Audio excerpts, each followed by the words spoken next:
Aboyiba benediction angaye tripake.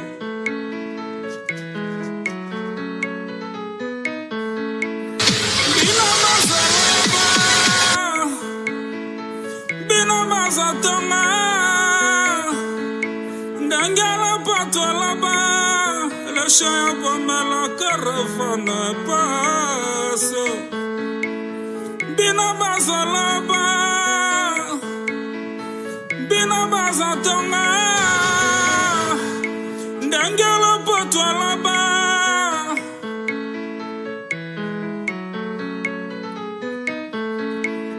Bina bazalaba nazaleka Bina bazatonga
Mesdames et messieurs, distingués invités, honorables autorités, plaisir à un profond honneur que je vous souhaite la bienvenue à cette série 2026 dans ce cadre emblématique du jardin botanique de double lancement stratégique. D'une part, le lancement des opérations de souscription pour l'attribution des étals, kiosques, magasins et chambres de la patente ainsi que de la fiche de recensement des activités économiques et artisanales pour l'exercice 2000.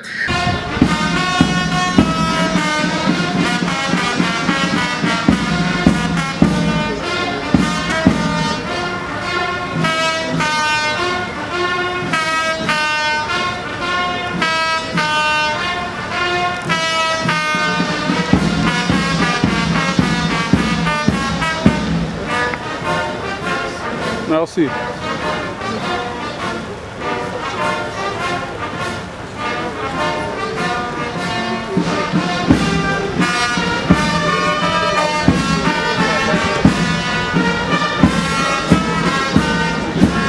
Le labeur que nous bâtirons un Congo plus beau qu'avant. Mesdames et messieurs, permettez-moi au nom du gouvernement provincial de vous souhaiter encore une fois la bienvenue. Cette cérémonie s'inscrit dans une dynamique forte de transformation. La réouverture du marché central Zando, symbole du commerce quinois rénové et modernisé. Et la mise en conformité des acteurs économiques à travers la campagne de Patente 2026. Nous allons à présent entrer dans la phase des allocutions. J'inviterai ici humblement son Excellence Fiston Lukwebo, ministre provincial du Commerce et de l'Énergie.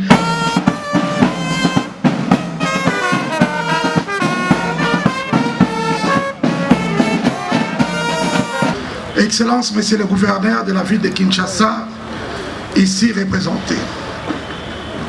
Honorables députés provinciaux, Messieurs les membres de l'exécutif provincial, autorités politico-administratives, distingués invités, mamans commerçantes, vendeurs, opérateurs économiques, mesdames et messieurs, à vos titres et qualités respectifs. Permettez-moi, avant toute chose, de rendre grâce au Seigneur Tout-Puissant qui a rendu possible cette journée mémorable et nous accorde la grâce d'être réunis pour un événement de grande portée pour la ville de Kinshasa.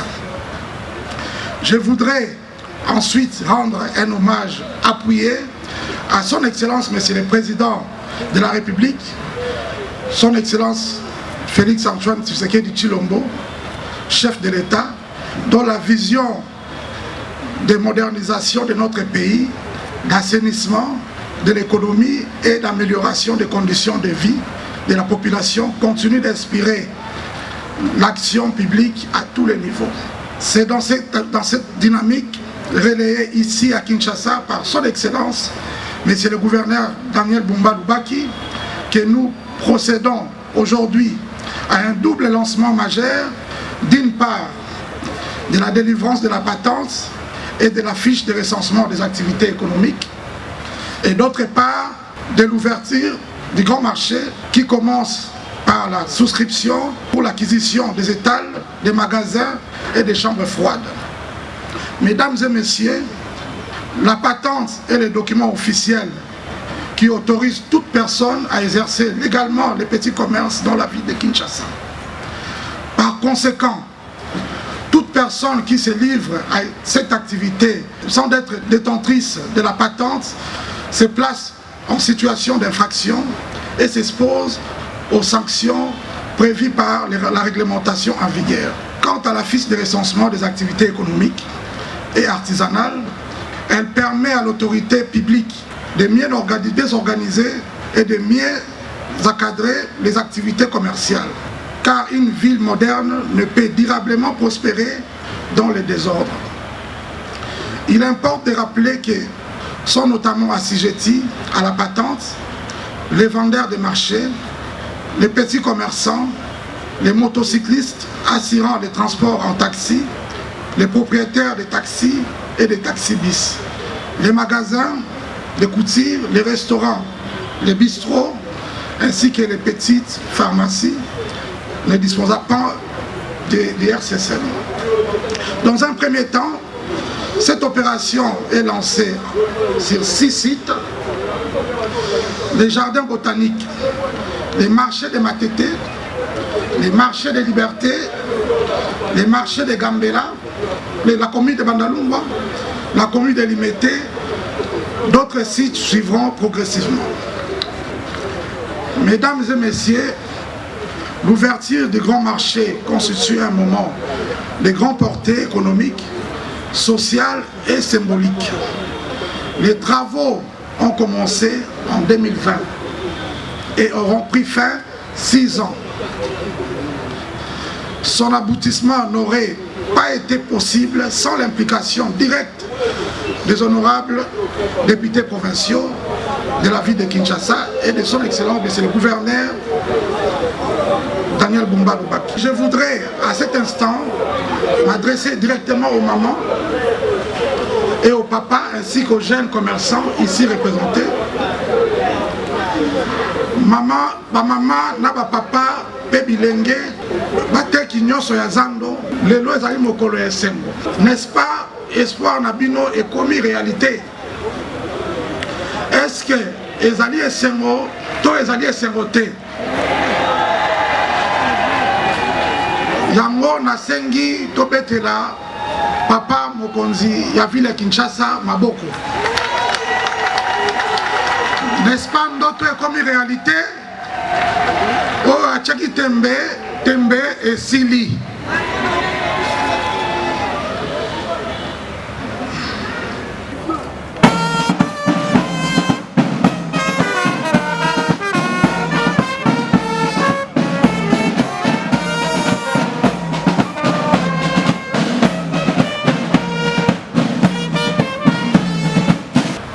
Lelo, gouverneur de la ville, a décidé que tokutana awa pona kosenga la bino ko inviter bino boya ko sala identification pe bo souscrire pona rozwa ba mesa ba étal pe ba misuso ba linga ba capable ya rozwa ba magasin na pavillonnaire na marché central likamba liboso yangwana Ikambami balé ezali pona délivrance ya patente 2026 na fiche d'identification en tant que commerçant, en tant que opérateur économique. Alors pona marché central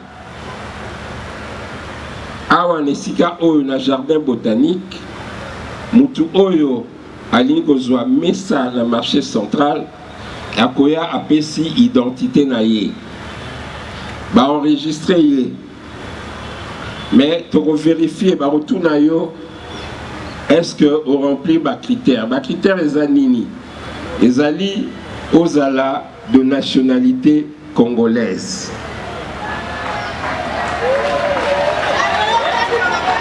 oza congolais ndeko oyo aza étranger parce que petit commerce eza pona ba congolais.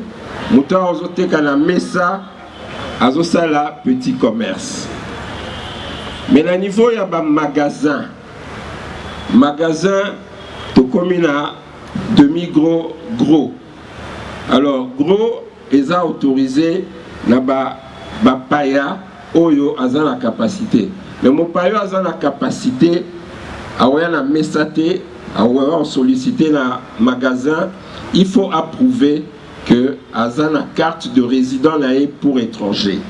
Sur Azana carte wana à présenter ango.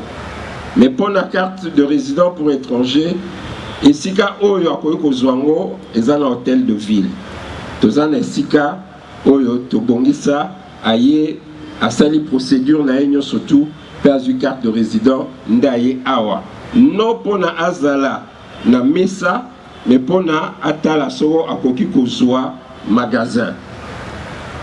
Alors, première chose, la nationalité. Deuxième critère, ezali ozala na majorité, ozala majeur. C'est-à-dire ozala na au moins 18 ans révolus. Troisième critère, ezali oza kisake oza commerçant oyo au respectaka mibeko. Sokozo ça la petit commerce, il faut olakisa patente na yo 2026. Nesika oyo okoya pe okosomba patente na yo mbala moko. Yango okolakisa okotsa na dossier na yo. Sokoza mutu a petit commerce te. Olingo swa ba magasin wana il faut lakisa oyo babengaka RCCM, registre de commerce autrement dit registre de commerce na yo oye nango olakisi et netolobay pour l'étranger, carte de résident pour étranger. Ensuite, à part patente na yo, il faut soit fiche d'identification en tant que commerçant. Wanezo concerné mutu nyonso. Ezala oyo aza na patente, ezala oyo aza na RCCM. Il faut soit fiche d'identification na yo. Orozo pe kaka awa. Ba service eza awa. Ba olakisa bino okoti okena mesa awa ba identifier yo. Mais avant même que tu vas identifier, okena no esika oyo orozo patente. So aujourd'hui patente na yo, aujourd'hui pe na fiche d'identification. Oye siko na mesa oyo na table oyo on se faire identifier au lakisi yango. To bagisi eloko mususu toujours na cadre ya civisme. Na okaki bandeko ba respecter ba imi mwa muke eza makambo ya quitus fiscal. C'est-à-dire que quitus fiscal ezali soko yo za propriétaire ya ndako. Okolakisa que ofutaki impôt foncier na yo. Impôt foncier surtout pour la biso à personne physique. Tofandaka na tobenga ngo 4e rang de localité. Ozana Njili, oza na Kisenso, ozana ba oeza vraiment musika ezakaka $10 pour toute l'année. 3e rang au Poussani Mouké, ils ont $50 pour toute l'année. Soko Mati, né au commis na $150 pour toute l'année, la 2e rang et puis 4e rang, sauf na la Gombe, Ndewane Zaka, $450. Et Zaka Soko za propriétaire. Soko za propriétaire te au futangote. Et ça pour le civisme na biso, pour to la gisa que tolini peto tonga moka na biso. Alors, on a des critères. Au remplir yango, aux huit, ok au foot. Mais, critères moko, tolobia on a no até, mais c'est mieux, batubaye bango, et ça, on va bengaka critères de préemption. Préemption, et l'une koloba boye. C'est-à-dire que tant on batubakoya, on a souscrire. Na marché central na biso toza na 10 000 to comme à peu près na ba 11 000 mesa l'étalage est à peu près ba 10 000 ne batongi yango to ebakango. Mais na kati wana admettons que batubayaki 20 000 ou 30 000 ba ko souscrire tant to sala sélection ya bateau priorité européenne na bateau bazalaki déjà côté ka la marché central. Mokonzi ya mboka Papa Félix Antoine Tshisekedi Tshilombo tango ayaki poyende mutu apesaki impulsion wana apesi ide wana ya moderniser marché central na biso alobaki marché oyo tosali yango to moderniser mais ba oyo bakokota bakotravailler bakoteka kuna eza d'abord ba oyo bazalaki ba commerçant na marché central et cela volonté ya mokonzi ya mboka ekozala respecté. Alors en dehors ya wana nde tokoti na makambo ya fiche d'identification na patente. Osombi pe patente na yo, ozu fiche d'identification na yo. C'est de cette manière que tokota na zando. Opération Oyo et Bandi Lelo et Rosuka le 20 avril. N'enge communiqué à gouverneur Ezali. Oyo Akoya après le 20 avril, à Rosala enregistré et à reçoit place dans le marché central. Naboye Toyokani Nzambe abatela biso opération na biso nyosoyo et les kamalamu mobulo ezalate na kati ya discipline na kati ya limemia. Merci beaucoup Nzambe abatela biso au nom du gouverneur de la ville. Na remercier Bino et te lancer officiellement ba opération Oyo, la souscription et la patente. Merci beaucoup. Les autorités, je le répète. Au nom du gouvernement provincial de Kinshasa, je vous remercie pour votre présence, messieurs et dames, votre attention et votre engagement.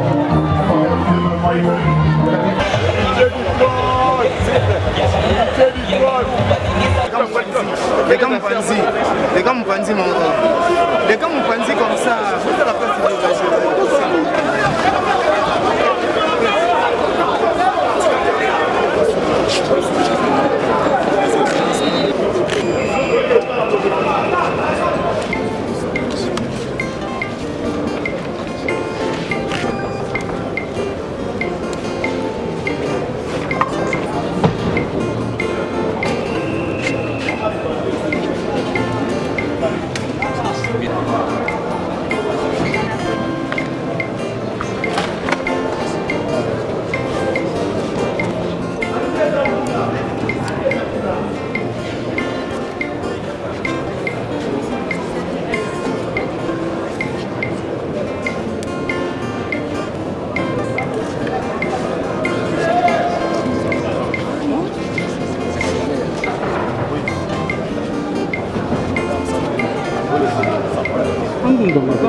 Bénédiction Nangaye Tripake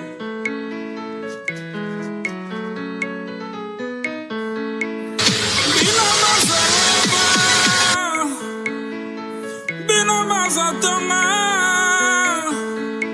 Dangala Patwa là-bas Le chien pomme la caravane passe Bina Mazalaba Bina Mazatonga Dangala Patwa là-bas